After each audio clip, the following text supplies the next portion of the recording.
A very warm welcome to everyone who's come to listen to our conversation, to eavesdrop on our discussion today. My name is Ian Barton, for those of you who don't know me, and I have three fun guests again today to have a great discussion about this. How do we reshape the health supply chains of low and middle income countries? And today talking about the positives and the pitfalls of pooled procurement. It's very much the subject du jour. In fact, Vinod Mohammed Tawongi, it's interesting. This is the second online webinar type meeting that I've had today just on this subject, because earlier today we were involved with a conversation providing some support and advice to the Ministry of Health in the Philippines and Southeast Asia. And quite amazing to see how broad and deep the interest is in pooled procurement. I think a lot of that obviously is coming off the back of the experiences of the pandemic, and where people have seen how difficult it was to make sure they retained supply and they stayed in control of their security of availability of products to their populations. And so today we're going to get into a bit of the detail around pooled procurement, but we're also going to look at it somewhat differently. We're going to look at it on the basis of, well, not why would you do it, but what will happen if you don't? And what are the implications for the drive to UHC? What are the implications for the availability of affordable quality medicines and affordable quality care for patients if we don't take these big, robust leaps forward? I'm joined today by three friends. Dr. Mohammed Ali Pate is someone who's probably known to many of you as from his name and his brand. Mohammed, I've been usually fortunate to have as a friend for probably nearly 10 years now, since we were both on the board of Merck for Mothers together. But formerly, Mohammed ran the Ministry of Health in Nigeria. When I met him, he was at the Harvard School of Public Health.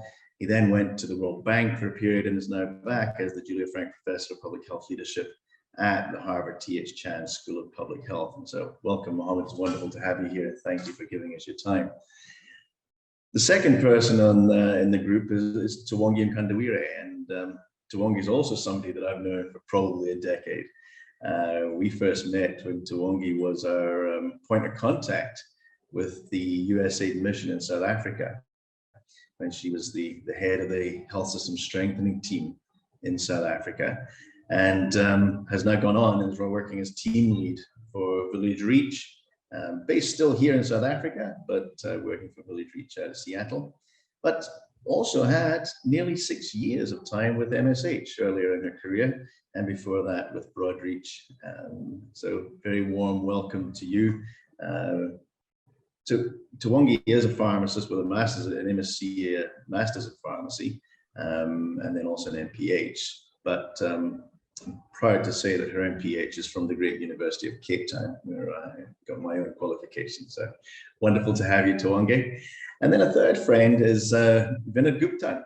And Vinod has actually joined us today at very short notice.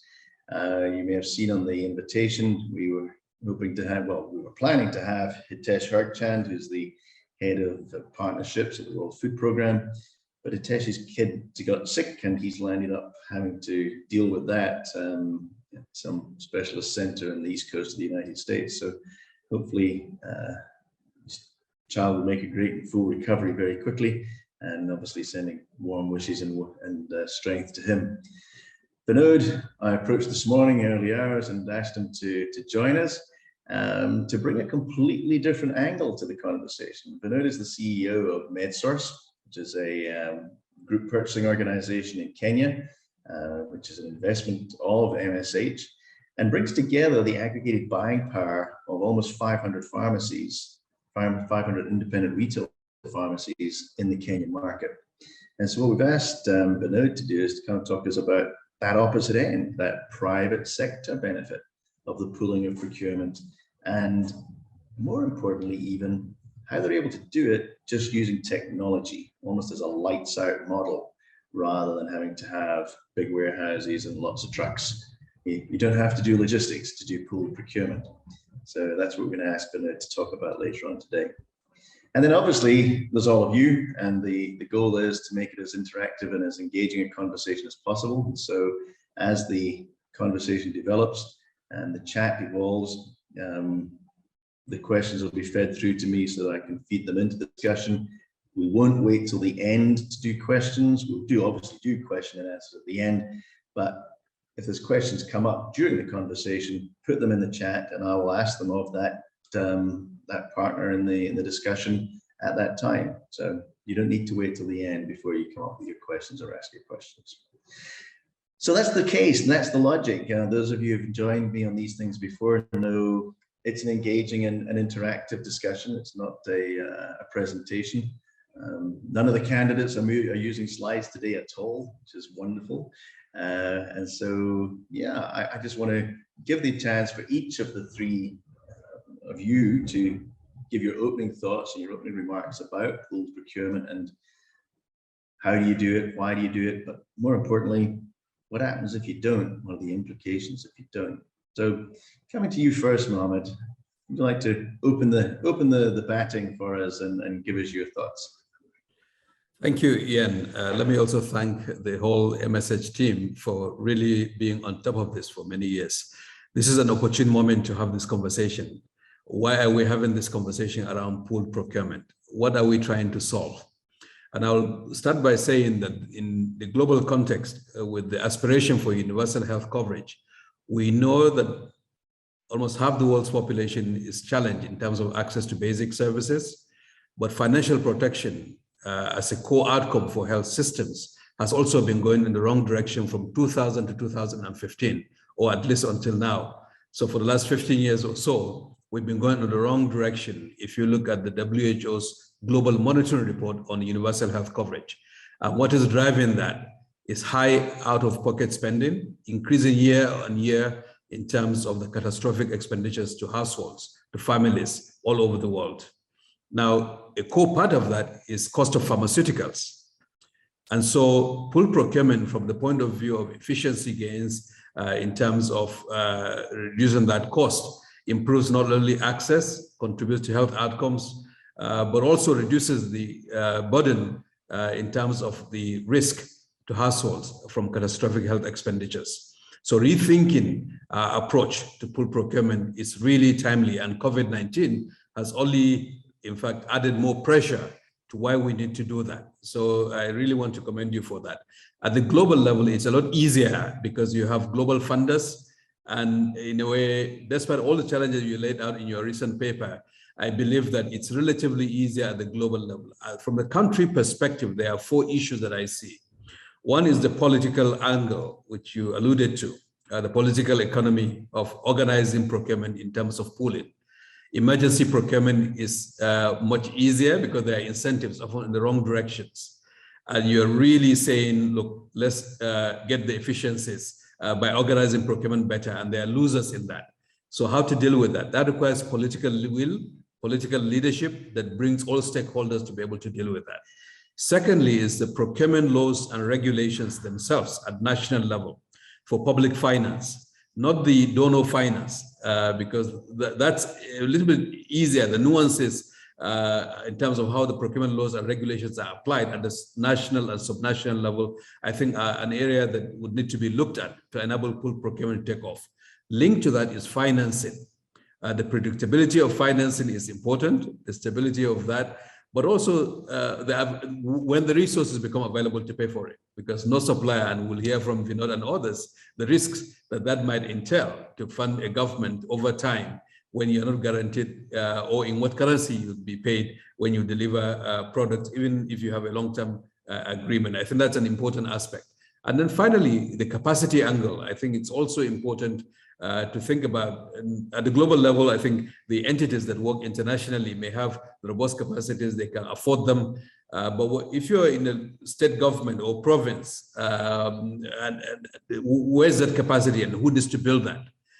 That's an area that can be neglected, but that could be a constraint to organizing pooled procurement as an approach to lead to efficiency gains and expand access, expand quality, and also reduce the financial burden. So I think this is a very topical issue.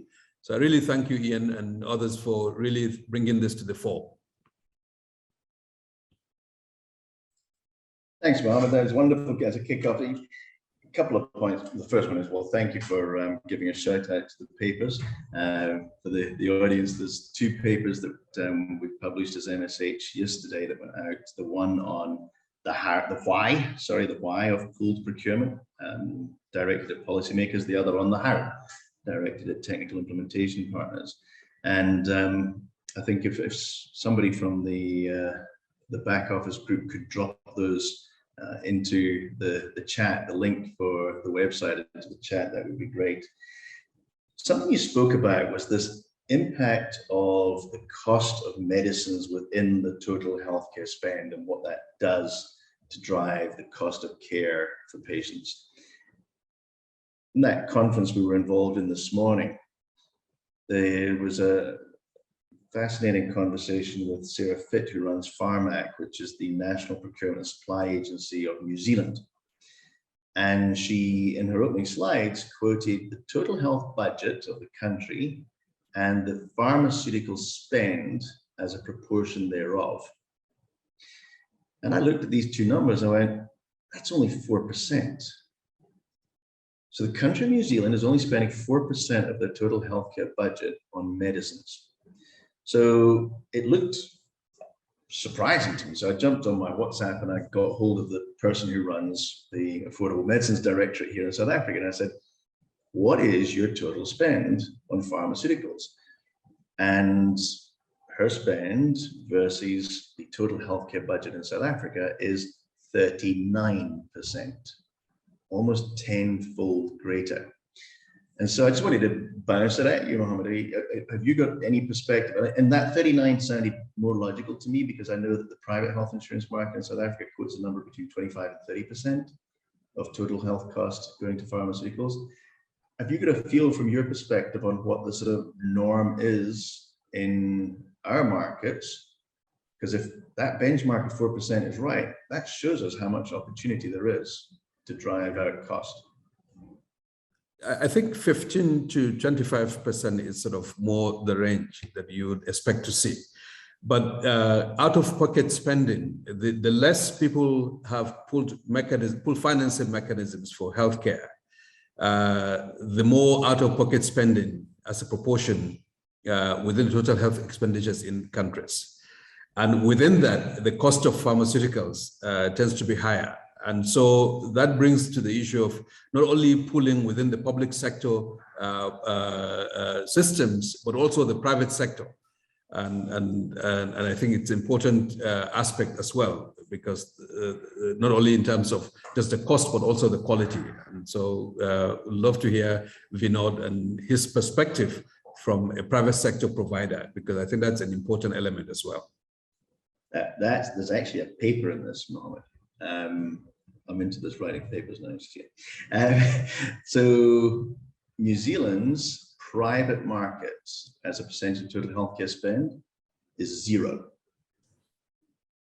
And they can get their pharmaceutical rate down to 4 because they have a single buying power. Yeah. It'd be fascinating to see if there's an interrelationship between the private sector portion versus public sector proportion and what that turns into. I noticed Marion put a thing in the chat, Marion Wentworth, the CEO of MSH, saying the pharma spend in the US is about 9% of total health budget. So obviously the developed markets are way lower than ours are. It's interesting to see what that interrelationship looks like. Mohammed, thanks very much for your opening comments. I'm going to move to Tiwangi now. Tiwangi, you've lived on both sides of the fence, right? You've lived in the NGO space, you've lived in the donor funding space. What are your thoughts and your opening comments about pooled procurement and what it cannot do, and what will happen if we don't? Thank you so much, Ian, for getting us together. And once again, a thanks to the MSH team. It's kind of great to be back. So thanks for giving me the opportunity to reconnect and to talk about this very important thing. You know, as I was reflecting earlier about, what is it that spark that tends to kick off a lot of these pooled procurement mechanisms that we know and love? It's the need on the ground, you know. So if you look at the HIV PEPFAR procurement mechanisms that are being run by the GHSC PSM mechanism, if you look at the facility for TB procurements, those were driven by real patients' needs on the grounds. There were people that were sick, people losing their lives, not because the solutions were not available, the commodities were not available, but because we had not invested the time and the mechanisms to get to those products to where they needed to be. So I think that the answer about, you know, if we don't get this right, what's the implication? It hits the people, the children, the mothers that are living across the globe. We will be losing a lot more potential to grow the economies that we have if we don't continue to get this right. And it's interesting that, you know, Mohammed, I totally agree with you that the timing right now with the pandemic that we've been dealing with for the past 2 years or so, it's very telling. There's a lot that we have learned. There's a lot that we have achieved, which to me shows that we can overcome some of these barriers that we know do come into play. We know that having the necessary political will and the necessary level of engagement and trust and the trust platforms to be in place to enable pooled procurement, it's real. If you don't get that right, it's not going to work. And I think for a long time, we've said, you know, it's very difficult to do. It's very difficult to do it at a country level. It's very difficult to do it when you're looking inter-country, looking at a number of countries buying together, leveraging those higher volumes. But I think what the COVID processes and the level of conversations that have happened because of COVID have proven that we can overcome those barriers. I mean, if you look at the kind of volumes of vaccines that are being procured, the level of distribution across the globe, can we really say that there's no way to bridge those gaps, that there's no way to bring together the public and private procurements? I mean, case in point here in South Africa, where I live, in as much as the procurement is being coordinated by the government, it is leveraging a pooling of resources from across the aisles, from both aisles, both public and private sector. So I think for me, it's important to confirm that yes, we have seen pooled procurement work. Most of us been part of processes to enable that. We have seen how pooling can save people's lives, can reduce the prices of very critical commodities. I mean, if you look at the ARV prices now that the big buyers in the market are able to get, the South African government, PEPFAR, Kenyan, the collated procurement mechanism there, it's astounding how we've been able to increase the volume of commodity and product for people at a significantly lower cost than what it would have been a few decades ago. And the other side of that is by pooling through some of those big mechanisms, it has sparked growth in manufacturing capacity, supply and distribution capacity in order to meet that. So if countries and some of those convening authorities across regions, AU and others, if we're supposed to be working towards not only improving health outcomes, but also economic outcomes, it makes a lot of sense to consider this because we've proven that it can spark that growth. So I think my point is we've proven it can work. We've proven it has impact. I'm not saying it's all rosy. Yes, we know that things fall apart sometimes, but we have the necessary lessons. And just another point, responding to something that Mohammed said about the capacity.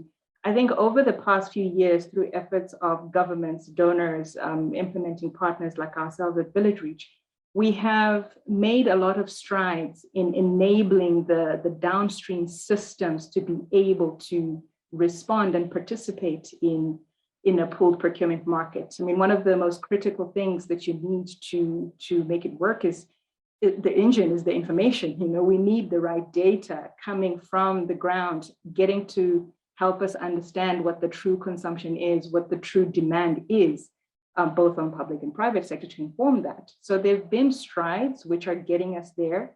So I think I completely agree with you, Mohammed. The time is right for us to shift those conversations to action. Thanks. Thanks, Tawong. Yeah, you really stimulated a couple of very, very interesting points in there for me. I never thought of that. If the aggregation of inter-country procurement and pooling becomes a de facto catalyst for local manufacture, doesn't it? Because you've enabled the economy of scale within that pool. And if you play the two in concerts, you can probably get to a much better outcome much faster than by going just as a one or t'other. But you went a place there which was important, this difference between inter-country pooling and intra-country pooling. A lot of what we see, and maybe Mohammed, you'll have a comment on this as well, a lot of what we see at the moment is decentralization, where people are actually decentralizing from a national procurement structure into a district or a provincial procurement structure. And as you know, here in South Africa, Tuwangi, the challenge has been to take back that decentralization back into the center. And Mohammed alluded to some of the motivations that may go behind that. But I'd be interested to hear your thoughts on that question of is there a way in which to marry decentralization of authority and localization of empowerment, but yet still gain the benefits of pooling within a country's total volume? Thanks for that. And thanks for, Tuwangi. Go ahead. Okay, so Ian, just thanks for that question and also providing an answer to it in a certain way, because if you look at the South African model, it's kind of in itself a balance between that decentralization of how you manage the financing.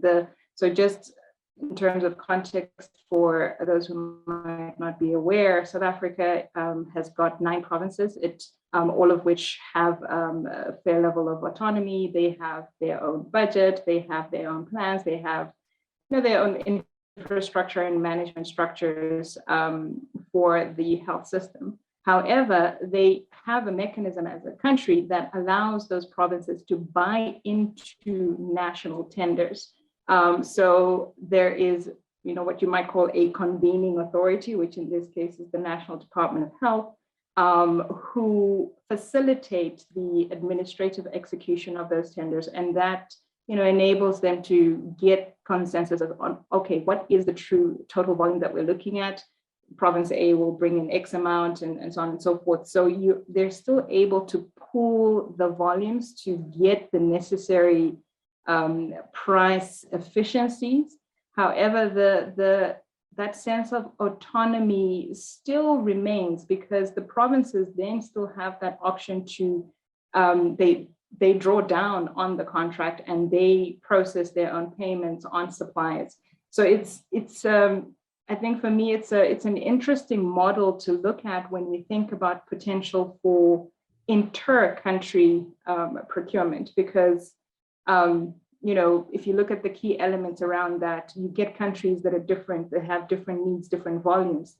So it might not always be possible to have everyone coming in and saying, hey, we're going to commit to buying, the equal number of units. However, we could still, in theory, be able to organize pooled procurements and just have that weighted a contribution or guarantees to the volume, but still be able to maintain the integrity of, doing your own payments, doing your own orders on suppliers, and maintaining that responsibility and accountability. So I think it's a useful model to learn from.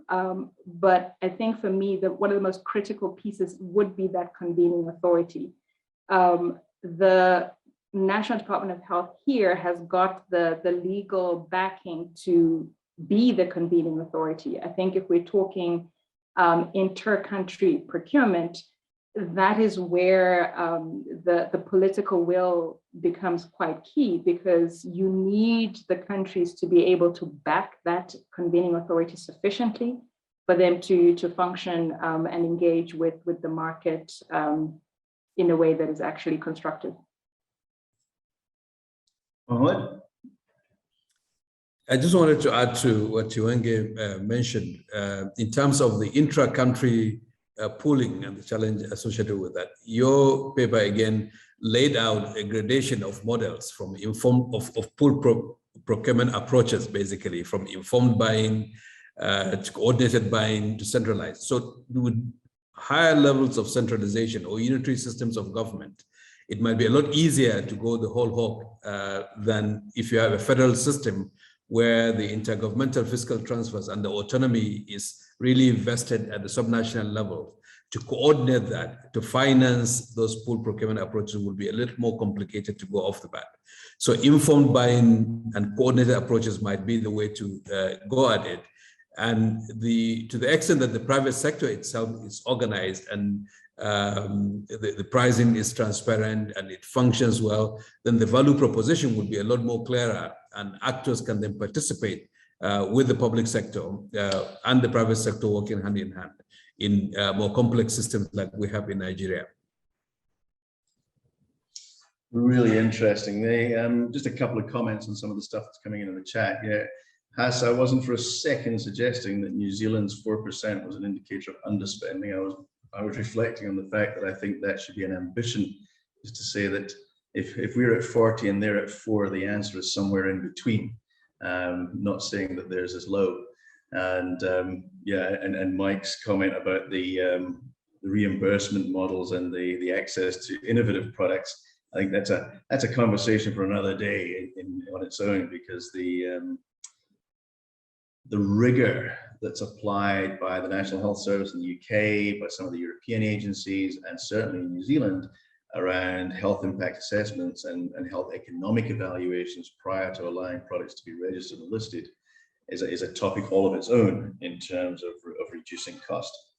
Anyway, I want to just go to a rather controversial topic, I hope, because I like having a bit of controversy in these things, which is, you went there, Tiwangi, talking about the Global Fund and PEPFAR's procurement structures, initially under SCMS and now under PSM. And these are incredibly effective proofs of the value of pooling. And not only of pooling, but of segmented pooling, because they've taken segments of the market, they've pooled it across multiple environments, they've made the deals, they've driven down the prices. A fundamental of them being successful is, as Mohammed mentioned just now, is because they've got the security of the financial supply. So they've got the predictability of the financing instrument sitting behind it. But the really, really interesting part for me is, are those big global pooling structures of Global Fund, UNICEF, PEPFAR, are they actually stifling the ability of countries and regions to develop their own procurement capacity? Or are they actually big working case studies that could be transitioned to local ownership? And if so, how on earth do you start that journey, and how do you have a chance of ever getting it to work? So, Tiwangi, sorry to put you on the spot on that one first, but what's your thoughts on these big global pool procurement structures and what benefit they could have if we attack them right? Thanks, Ian. And it's very appropriate to have a little bit of controversy, especially if it's a conversation being facilitated by Ian. So I think to reflect a little bit on the two sides that you mentioned, is it stifling the evolution, I suppose, of procurement practices, particularly on the African continent, because of the fact that the needs that are currently there are being met by these very, very efficient systems and processes. And on the other hand, do these procurement mechanisms present solid cases that that can help us take, to leapfrog and take those next few steps, almost transitioning to local, regional procurement? I would say that the answer is probably somewhere in between. I think the procurement mechanisms that are being used right now by the mechanisms that you mentioned have taken years to evolve to get to this point.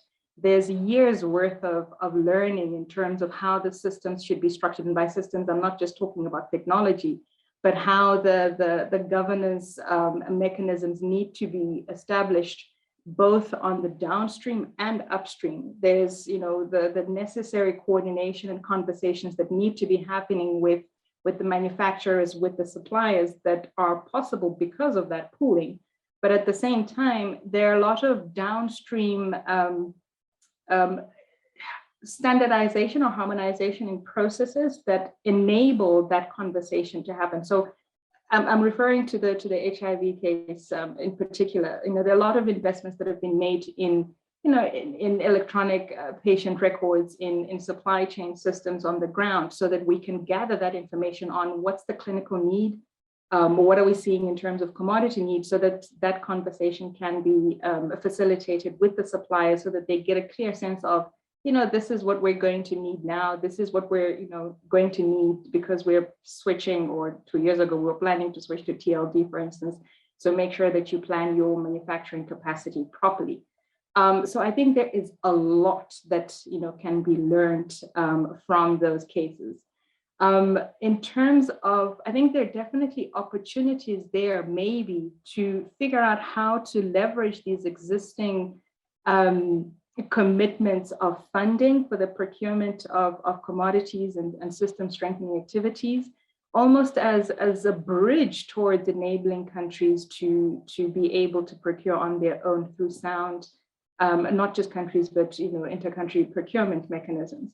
Mohammed, you mentioned earlier how one of the biggest challenges is that financing, the financial, basically sustainable financing options. But I suppose the other question is, could we take a look at leveraging the funds that are currently available almost as a way of backing a suite of pooled procurement mechanism, almost as an interim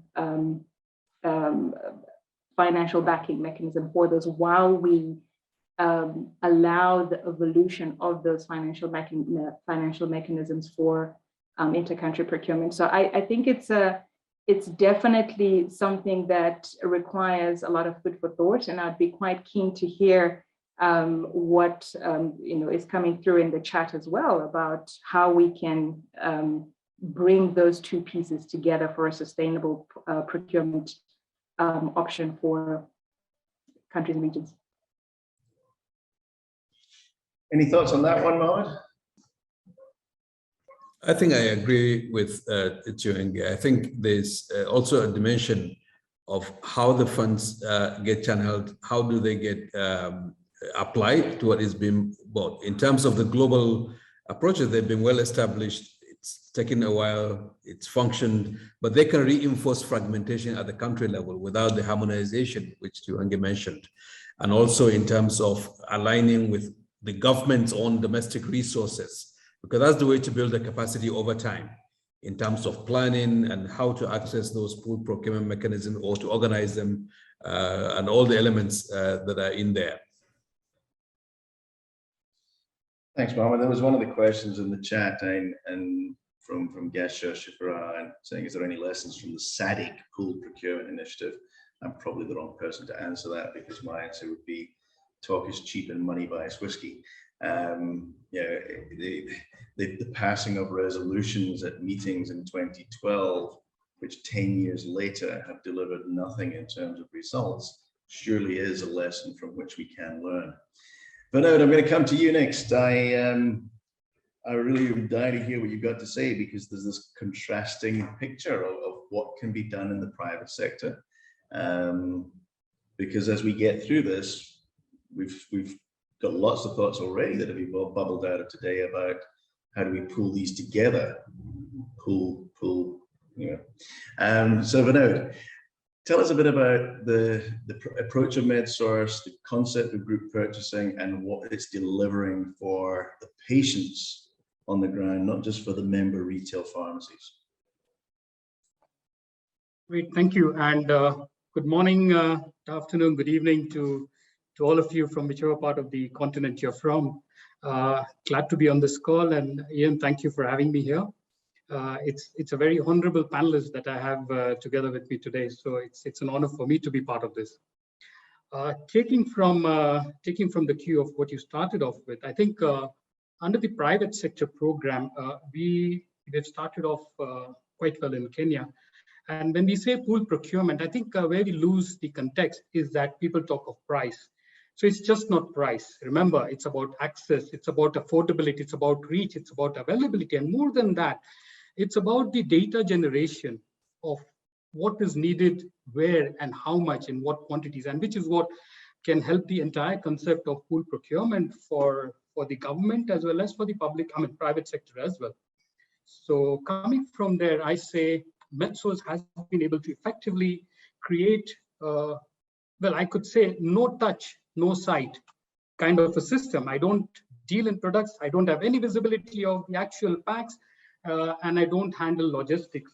So with that, having said that, Metsos is an online platform where it provides an aggregation of, so to say, the pool procurement, an aggregation of the orders from vetted suppliers to vetted customers, and hence both are safe.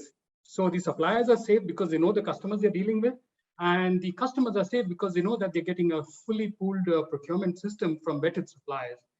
Having said that, we also create a system where we are helping the government to also do away with loopholes created in the supply chain of infiltration of illegally or parallelly imported products and counterfeits as well, because now we are talking vetted customer to vetted supplier.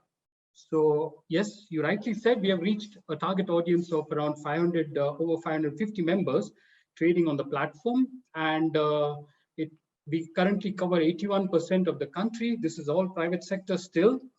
And having said that, we have managed to get between 24 to 31% price down into the supply chain from the cost of buying of the products by the customers, which means ultimately the patient will benefit. Even if these customers are able to offer 10-15% discount and maintain the balance 15 to 20% for themselves, the customer still benefits. Again, affordability, access of good quality medicine to the last mile. So this is one part of the private sector. I also want to touch base on what Chibonge left with. I think in the pool procurement, there's many entities, but I specifically want to pick up CHAI. So CHAI had a very good running project, multi-country. So we talk of intra-country, multi-country procurement from the same source through being dealt with different suppliers in the different countries. So you see, it's a multifaceted approach. So a manufacturer being based in 4 different countries, supplying to 3 or 4 different distributors in one country and multiples of those countries, and channeling of the funds for those procurement in those specific countries, and ensuring that quality is maintained and that pricing system is maintained for that country specific. So yes, it's already in place. It has worked well. It's only for the governments to come together and see whether they can work together.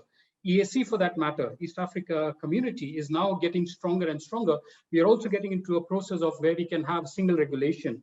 That doesn't mean that it's one regulator. It's different regulators from different countries coming together and ensuring that they have one single regulation. So a product registered in Kenya, you just pay the retention fee for operating, for selling those drugs or medicaments in Uganda, for that matter, in Rwanda, in Tanzania. So it becomes a very easy process, and hence trade barriers or business barriers have been taken away, time has been taken away, and the cost of time is very expensive. So I've given 2 different approaches for the pool procurement, private, public put together. So the concept still remains, why can't we work, the government and the private sector together, because that will give larger chunk of volumes. Remember, the procurement was done by the government, the supplies were done by the private sector, and hence you see there's still the interlinkages of the public to the private. And it's always important that the private, funds coming into the government, because they are the single source of probable control that can be put in place by the funder. But remember, the service provision is done by the private sector. no government manufactures on their own, except for some countries, they have a manufacturing unit for certain range of product, but not the entire essential list that they have with them. So having said that, Ian, I would probably stop here for more comments or suggestions, but I would go with the idea that public and private sector can work together, and it's a model that has worked, yes, for a specific range of products probably, but that gives us a good enough pilot project to have learned from and make it happen. Thanks, Vinod. Great comments. And you opened up two different aspects to the discussion that we hadn't even gotten near to yet. And that is, the first one is the quality impacts. In a pooling environment, the ability to leverage the learnings of your partners in the pool around the reliability and the quality and standards of vendors is a really important aspect. So especially for small markets, they're able to leverage the knowledge and experiences of markets that are able to afford a more rigorous pre-selection process. And so the pool can add all sorts of advantages. You don't have to be in a big aggregated buying structure. It can be a shared information structure that can bring those benefits straight up. And so I think that there's real benefits for quality, even at the first degree of pooling. But you also opened another one, which is this thing that, how do you pool if you ain't got regulatory harmonization? So intra-country pooling is fine if you've got intra-country fragmentation. Pooling can work because you're running off a single registration. But if you're trying to do a pool procurement for the SADC region, how do you do that without achieving regulatory harmonization first? And how closely do those two go hand in hand? Mohammed, I see your hand, so let's hear your thoughts on that one. No, I wanted to just pose a question for my co-panelists or for you, Ian, because reflecting on one of the questions in the chat, what is the benefit to countries? And I wanted to sort of bring two strands. One is what we've seen with the COVID-19 pandemic in the Africa region, with the Africa Union, the Medicines Supplies Platform, with AVAT, with the regulatory harmonization effort through the Africa Medicines Regulatory Agency, Africa Medicines Agency, and also with the Continental Free Trade Agreement and the push towards regionalizing manufacturing of pharmaceuticals. How do you see these strands, the pool procurement and the platform, the regulatory angle, the free trade angle, and what does it mean for the future of manufacturing on the continent? And perhaps beyond the global, which is mostly donor funded, you now have an opportunity of having regional mechanism that can enable manufacturing. I'm wondering whether, from a policy perspective, you can use pool procurement to aggregate demand and support domestic manufacturing, or at least regional or continental manufacturing. Just wanted to get reactions from you, my co-panelists. Well, let me ask Tawangi to go there first, because she started down that road earlier. So Tawangi, do you want to start? Sure. So I think it's definitely got potential. So I mean, the comment that I made earlier, which I think is what Ian is referring to, is what we have seen happen in the HIV space, TB space, is the pooling of resources and the pooled procurement catalyzed growth and investments by manufacturers and suppliers in this space. So I think what I believe is there's definitely potential there to take a look at encouraging growth of manufacturing capacity at a regional level and potentially at a country level as well, if you've got a market that's big enough. Especially if you look at all of those other commodities. I mean, we're talking about, we're constantly talking about HIV, TB, and malaria commodities because, those are the highest, we've got the highest burden of disease for those. But there's a whole market around that that's there in each of the countries, that's there in the public and the private sector. When you've got the kind of populations that we have on this continent specifically, it's not impossible for us to say, if we were to aggregate at a high enough level that we cannot use that aggregated demand to catalyze that additional investment. Because remember, and this I think is tied to something that you said, Mohammed, is financing is an issue. And right now it's a big issue because the lack of it, or the lack of sustainable financing, leads to catastrophic results for the patients because they're paying out of pocket. So the money to pay for those commodities is there. It's circulating in the different markets, either in the public, in the private sector or the public. This is just, it would be a step towards harnessing those different funding streams, the different resources that are in the space, they're already in the market, and channeling them, aggregating them in the way that it actually makes it lucrative and makes it feasible for the manufacturers to make those long-term investments. And it actually takes me back to another point that you all made in the papers that you published earlier this week about how the agreements, and especially the duration of the agreements, can be a big factor in whether or not a manufacturer will make a decision to invest. So if I am assured of being able to get access to volumes, say over a 5 to 10 year period, I might be more willing to set up a plant in somewhere on the continent versus if we're only being assured of, say, a year or two worth of procurement volumes. So I think having the right level of coordinating platforms, the right level of convening authority to enable the consolidation of all of those different funds that are currently moving in the African continent could, very well be the catalytic effect that is needed to get some of those movements on manufacturing capacity. Thanks, Tawangi. My own thoughts on your question, Mohammed. It's probably the biggest change that I've seen in this space over the last 2.5 years, or the last 2 years since we got into the pandemic, is if you started out 2.5 years ago and you went to a local regulator and you said, I want to have a conversation about regulatory harmonization, or I want to have a conversation about pooled procurement, or you want to have a conversation about local manufacturing, you got a very cynical view, and you probably landed up having a discussion with somebody 3 or 4 layers down in the regulator or the Ministry of Health. Today, this conversation is item 1 on the agenda of the African Union Heads of State meeting, and the special envoy around it is the President of the Republic of South Africa. And so that's the first major shift. The second is that everybody who's having that conversation now understands that it demands pooling to achieve economies of scale.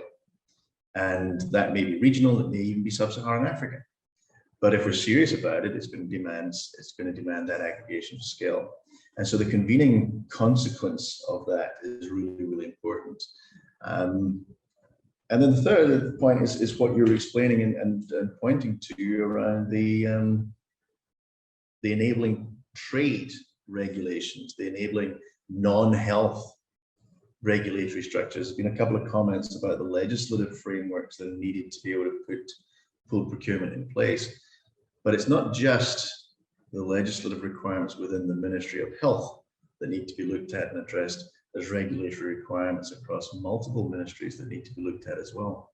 But anyway, you had a hand up. You took away some of the discussion that I wanted to pick, but but no, I want to bring one very important point. Most of the countries are discussing UHC, and picking up from where Tawangi left it, I think I must make a statement which most of us know: the world is a global village, so the market is huge. I can even speak from the experiences of what we have had with local manufacturing in Kenya. They supply way down south, well, not to South Africa, I think so, but right up to Mozambique, Malawi, Zambia. So those are the markets, and that is local manufacturing we're talking about. So for them, it's not Kenya that's the market, it's a market that is beyond Kenya. I have one manufacturer in Kenya who supplies to Brazil. So yes, world is a global market, and it's about how well you're positioned, or how well do you put infrastructure in place to compete with those countries or those manufacturing units that exist in those countries. So it's about capacity building for the for the local manufacturer themselves. It's about how much investment have I made to get the returns on those investments to ensure that I provide quality comparable to those manufacturers in those countries as well. So it's about how much do I have to offer to my own, and I offer to the rest as well. So just to close probably on the discussion of how much market is there. Market is everywhere. It's about how much do I want to take out of it. It's really cool you bring that up. But Ian, can I just go jump in with this, just a follow on that? Would then the global mechanism, the global pooling mechanism, the funders to that, would they be interested or willing to line behind the regional approaches or the country pooling mechanisms to allow those benefits that we've mentioned? Because that's a big question. And it's important given what we've learned from COVID-19. But that's a question that I don't have an answer for. No, but I think it's a fundamental one. And it's where I was going with my question about the Global Fund, PEPFAR, UNICEF earlier, is, you know, this momentum is developing. Are those organizations just going to stay watching, or are they going to figure out how they can become an enabler of the momentum that's developing and continue its acceleration? Just to close out this little part of the loop, but I love your point about the manufacturer selling to Brazil.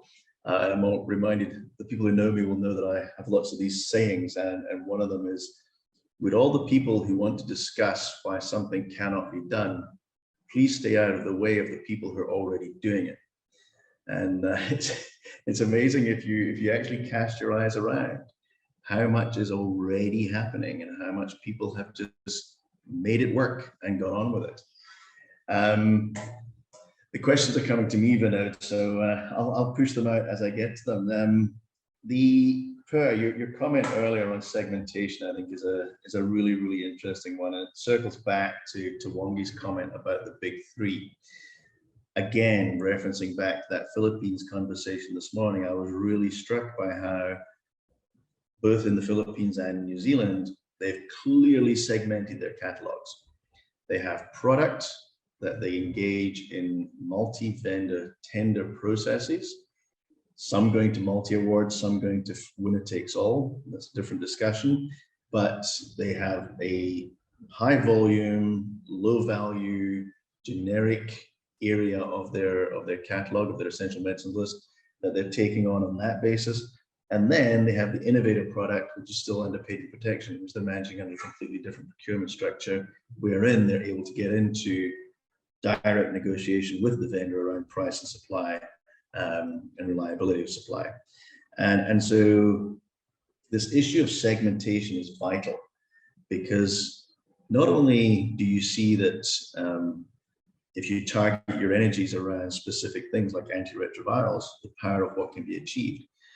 But when you get into the catalog, you'll find, like Vinod referenced just now, you'll find sets of commodities that nobody's got buying power on because the volumes in our markets are so small. And yet if you were to aggregate them across multiple markets, you would have scale. And that specifically references back into the oncology conversation.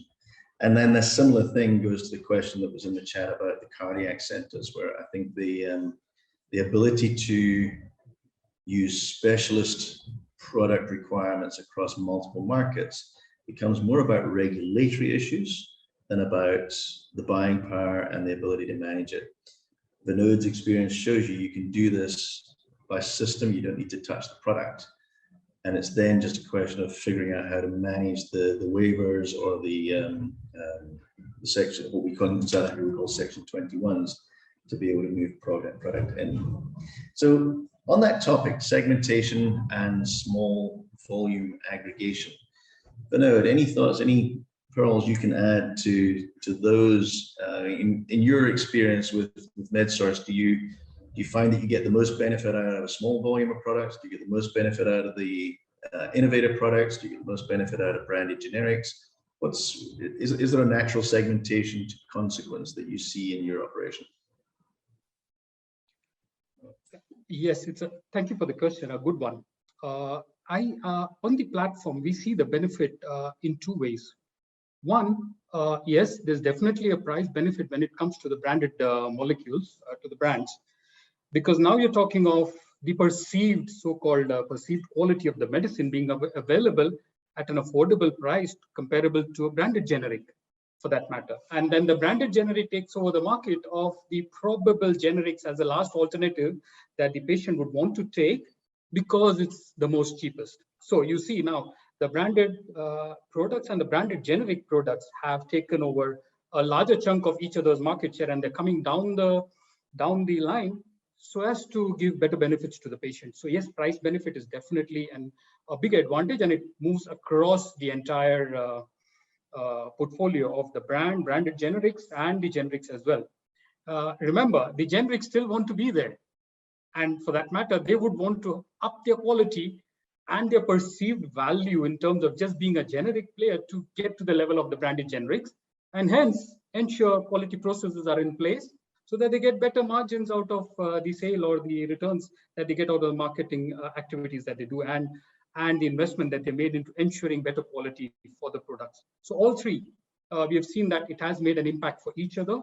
And we've seen that the prices have come down. None of the prices have gone up, it's come down. So it's a market autocorrect that we have created in the market by doing what we're doing in terms of Medsos being available as an aggregator. Excellent. So, Mohammed, you'll be pleased to know that John Townsend is in the audience and has posed a couple of questions at us. John's another good friend of ours, and John specifically spoke about the benefits of pooling for API supply and contract manufacturing supply. There's another angle to this, John, which is, can we actually do pooling of procurement of API and provide it at contracted price into manufacturers so that you actually take, because in many of the commodities that we're talking about, the API input cost is a significant proportion of the total cost of goods. And so could we actually gain benefit by pulling one step behind the contract manufacturer? And there's been lots of discussions around this, specifically in the antiretroviral space. So, Mohammed, from your involvement at the bank and from your oversight roles that you've had, have you seen any discussions that are progressing around pooling of contract manufacturing, pooling of API sourcing, and or benefits back up that supply chain to API and contract manufacturing of forward end pooling? And you're on mute. In principle, I think you could conceive pooling of API. So one step beyond pooling for the procurement of the finished products.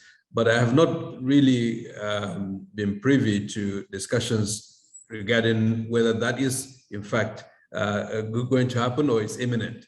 I think most of the conversations have been in terms of pooling of the pharmaceutical product that have been manufactured already. But it would make sense to explore that, and as a way of really making, enabling even the manufacturing regionally or within the developing countries themselves. Wangi, any thoughts on that one? I think it becomes a question of, yes, it's a question of, would this work? Would this contribute to improved access specifically? I think it's less a question, for me anyways, around improving access by improving the cost of medicines for the high volume spaces that we mentioned earlier, because I think for those, some of the biggest drivers to the cost are more downstream. So yes, the API component is significant, but it's all of the additional layers within the supply chain that, at least right now, as far as I'm aware, are contributing a greater amount to patients being able to access commodities downstream.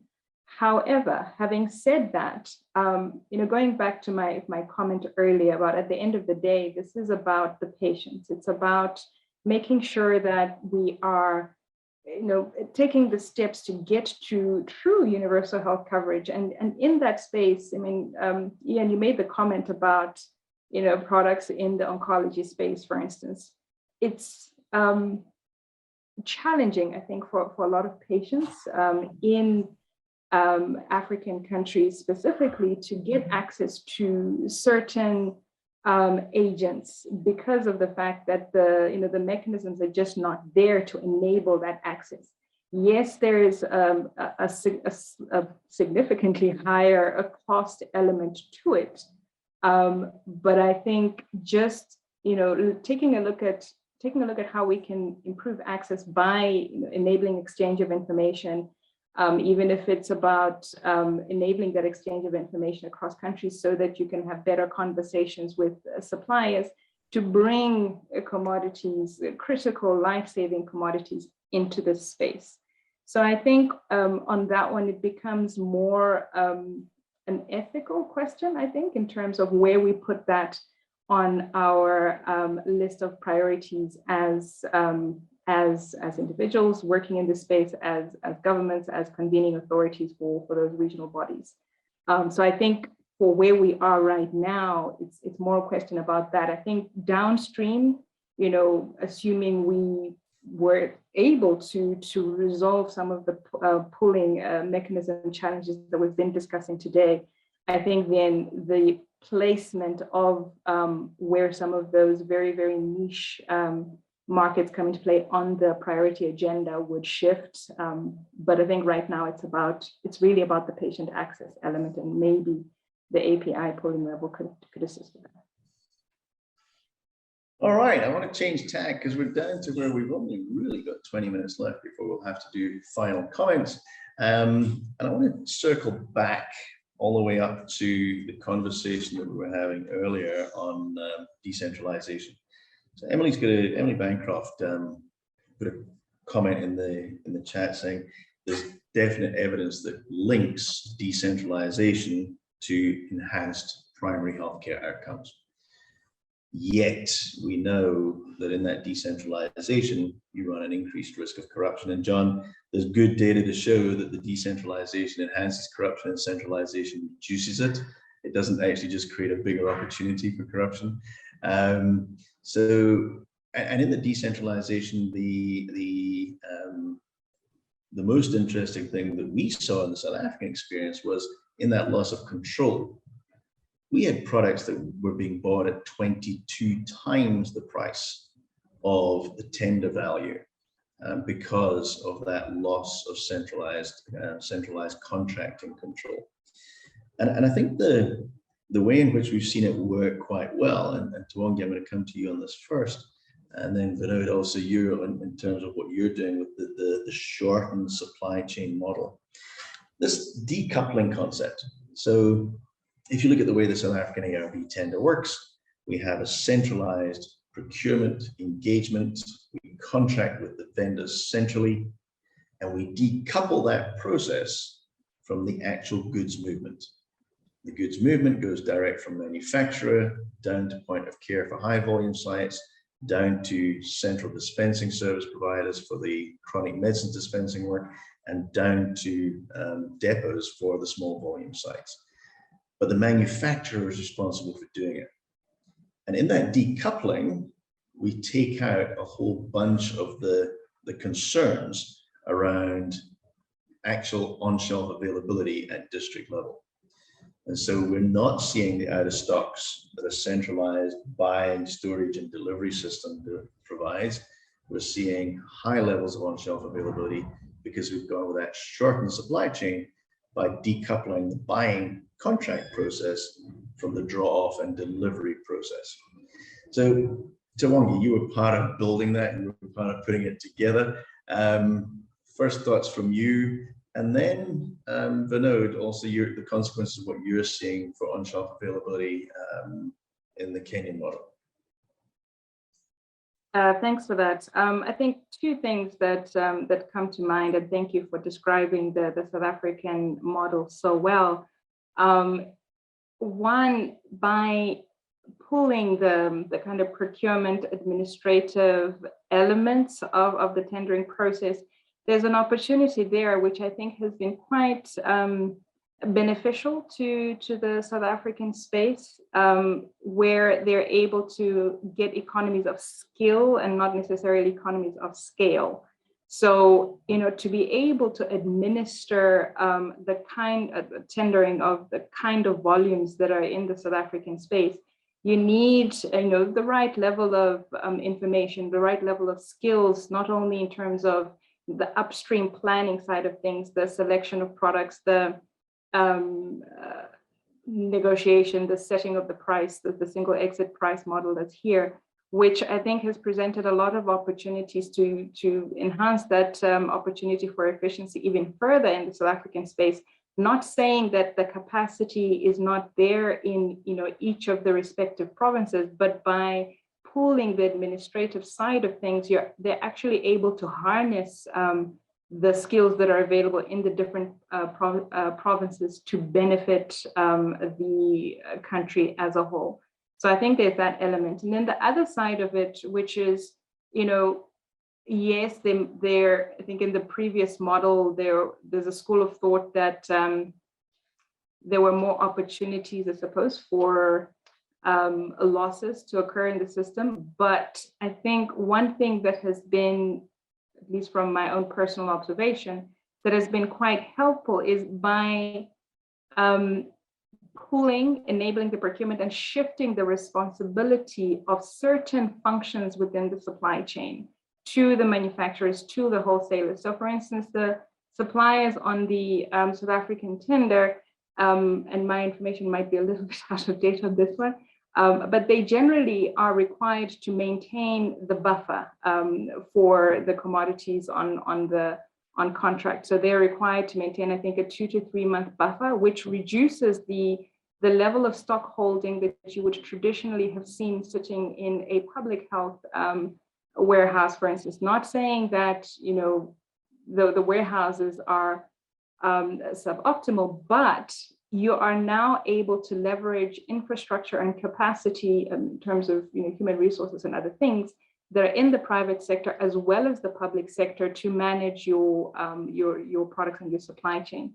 So by doing that and selecting the right products that go into whichever channel, you can tap into that private sector infrastructure and expertise, which in the long run has been proven to contribute to efficiencies in the border system. So I think there's a balancing act, and it's in those context specific, but making sure that the necessary processes are in place, the necessary information to inform those decisions is in place.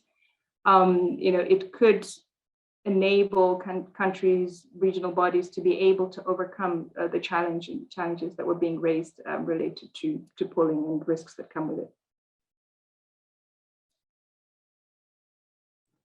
So now jump in.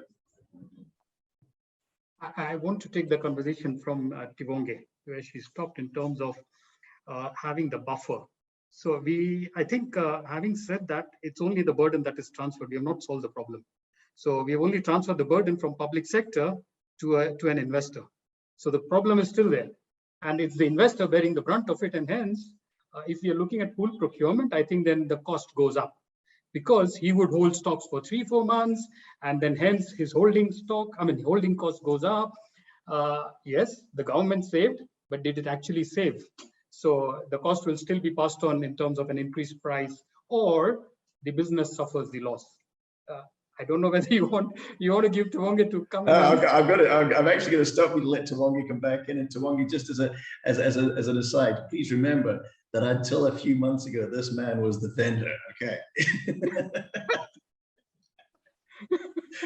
Yes. So thanks for pointing that out. I think there are two ways to look at it. I think there's the benefit to the public sector, as you've rightly said, in that they're able to minimize that risk.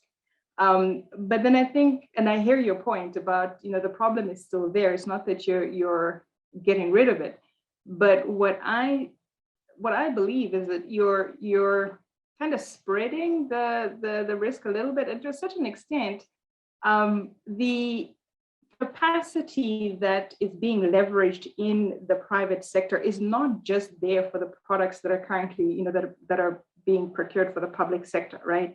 They're using that same capacity for other commodities, for other markets, and I think for a lot of the distributors here, it's for the regional market as well. So to a certain extent, I would argue that you're enabling a pooling on the use of the services and the infrastructure. You're tapping into that, and you're basically pulling it at a slightly different level. So by providing the manufacturers the additional volume, the additional risk, to a certain extent, you're also allowing them to maximize on the capacity that they have, and hopefully that, can help assist with the bottom line. So yes, I confess I've got a public health hat on, but I don't think it's a complete loss for the suppliers and distributors and wholesalers either. I'm also going to chuck a rock into your fish pond as well, Vinod. So a discussion about pooled procurement earlier, there was a conversation about vendors and their attitude towards this, and we were talking about this transferring risk. Make them own the risk of moving into country, make them hold the stock in country, change them from make to order to make to stock, make them deliver it twice a month, make them deliver within 14 days. And guess what? They're willing to do it because that's what they do, right? But the comment was made, oh, but they don't like it. Well, hello, yeah, they're not going to like it, but that doesn't mean it's not the best solution. So yeah, I think there's a really interesting aspect of this, Vinod, that also rests in the financials. When you put that risk on the buyer, the risk and the capital value is invoice value. As long as it's still sitting with the manufacturer, it's at cost of goods. And so when you actually do the disaggregated financial calculation, there's a significant difference that happens at the time of invoicing. Because whether we like it or not, even Aspen still has a retained margin of 25% as post-tax profits. So, people still make money out of generic medicines. So, any other thoughts on this one, Vinod, before I start to circle those back to an endpoint? No, I would love to leave the discussion there because it would enter into a debate.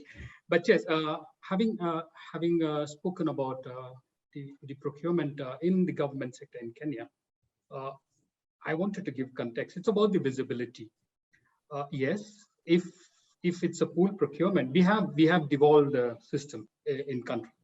So each of the counties have got their own funds, but they are forced to buy from the national government, and hence because the national government is able to do pool procurement, but there could be a kind of a tendering process that they do for the whole country, but don't buy, and hence save on all the cost of the warehouse and the transporting and the manpower at the national level, and give it out to the counties, and the counties buy as and when required from the suppliers that are pre-approved or with the pre-approved prices. So this is one concept that could actually help what Chivongia was talking about, rather than having the manufacturers hold a lot of stock. They already are having orders from different parts of the country and are able to supply and help sustain their business as we try to improve on the efficiency of running this pool procurement within the public sector. All right, there's one last question here from John that I do want to just dwell on for a bit, and Mohammed probably just ask you to give some thoughts to it. But just to round out a couple of others, Abdullah, hopefully we've already answered your question about whether it's possible to run a pool procurement without a centralized warehouse. That is an absolute yes. And then, yeah, Kamia, when do you start talking to manufacturers? Before you start thinking about pooling, you've got to engage both ends of the supply chain before you start actually putting together, because you need to understand what the opportunities for engagement are and understand what the benefit potential looks like. But Mohammed, John's got this question: are there any other ethical issues embedded in the decisions on procurement and universal healthcare? Or is it more useful to think just about social accountability and good policy? I think in reality, in terms of how systems are run, procurement and distribution of pharmaceuticals is one of the most challenging in terms of corruption in particular, and with decentralization, as you mentioned, that's a big issue. And so pooling as a mechanism itself can help address some of that from two angles. One, in terms of just the efficiency, but also the transparency and the accountability in terms of the suppliers, not only of where the products are coming from, but also assuring the integrity of how they are supplied and how they get to the client. So that's really the way I would like to think about it. From the accountability perspective, and provided there is transparency all across, then you're solving that key issue, which we know about the pharmaceutical subsector in many of our national health systems. Thanks, Mohammed. So I'm going to come back to you all just for last comments before we round out, so that we make sure we finish well inside our time. I think that, Nijan, I'm coming all the way back to your point earlier about the legislative framework and the importance of that legislative framework. I think hopefully what you've heard this afternoon is how fundamental that is to creating the right structures in the right places. So I want us to finish off with a thought around that. But then also, it's not just about getting the legislation in place. It's then about creating the conditions under which people buy in and stay in and don't circumvent the process, because the pool doesn't work unless it's a pool. So you need the structure, you need the strategy, but then you need the buy-in and you need the stay-in. And then, possibly most important of all, you then need to keep on doing it.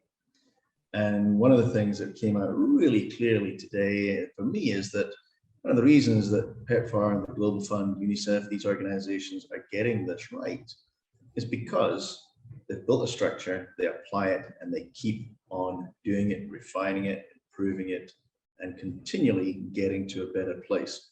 And that's why we've seen prices come down again and again and again, because we get better and better at it. So there's basic structures, there's basic learnings. Create a structure, use a segment, execute, and refine. So on those two things then, so the approach to doing it and the legislative environment for making it happen. Bernard, any last thoughts, any last comments before we finish off? Bernard, you're on mute.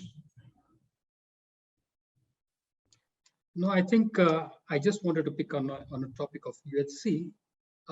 The sustainability of the model will come in with efficiency in terms of the pool procurement, saving cost and hence ensuring better reach and more products to be offered, and probably services as well. So let's not only talk products, pool procurement could be the pool procurement of the services of the healthcare professionals as well. So for a sustainable model of UHC to work, I think pool procurement should be one of the parameters they should be looking at in terms of how to save on cost and hence be able to spend more and get better out of the intervention that they're trying to get into each of the countries. That's it from me. Thanks, Bernard. Tiwangi? I think the only thing I can say is I totally agree with you that there's definitely,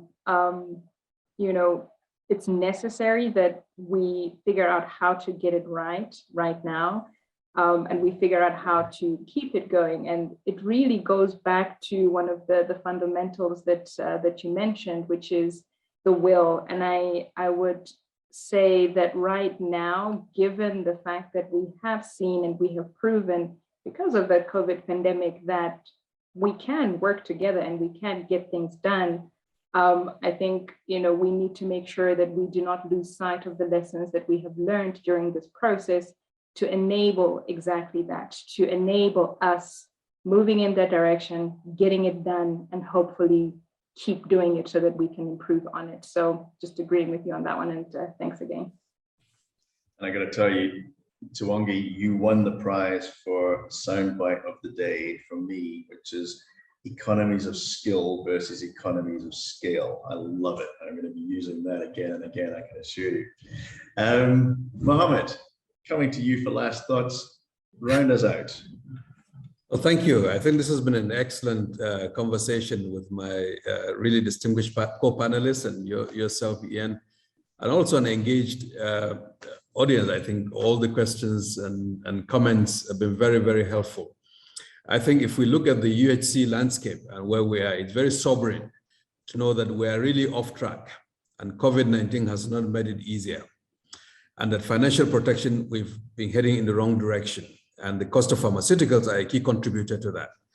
And that means doing more of the same isn't going to get us there. So looking back and seeing what have we learned from the approaches that we have in the past, including pooling of procurement of pharmaceuticals, is very worthwhile for us to rethink how we organize in health systems, particularly at the national and subnational levels. So the approaches we've discussed here, I think we need to look at how they can be adapted within particular country context, whether it's South Africa, Rwanda, or Ghana, for instance, which is more similar governance models, or Kenya and Nigeria and Ethiopia, which are more federally designed governance systems, and how really we can be more efficient in terms of procuring medical supplies. That will be important. And not to forget the implication of this for domestic manufacturing, both nationally, but also regionally, especially in the African continent, where we've seen really the evolution of the landscape with key interventions by the leaders of the continent. So this is a conversation to be continued, but thank you, Ian, for inviting us and all the MSH teams. So that's where I'll stop. Thank you. Thanks, Mohammed. I'm scribbling frantically, not only because I want to sum up, but also because there's so much that you're saying that I want to remember. That fundamental message of what got us here will not get us there is so important. This need to rethink is vital. I'd like to add one on to that, and I think your point also about rethinking at national and subnational level. So immediately you go pool procurement, you think about pool procurement across countries, inter-country. But what hopefully people have got to really focus in on today is intra-country pooling at that national, subnational level and across between public and private sectors. But the other one that I just want to circle back to as a final thought from my side is the comment you made earlier, Mohammed, about the environment has shifted. It's 2 years since we got into this pandemic, and attitudes are different, agendas are different, structures are different, trade agreements are different. The landscape has changed, and it's going to be fascinating to see how the global players and the multilaterals respond to that shift and that enabled environment through the free trade agreement, through the platforms that have developed, through the regulatory structures, through the AMA. How are they going to react to that, and how are they going to use that pace of the ball in order to be able to get us to a much better place? So thank you all very much. Thank you to the audience.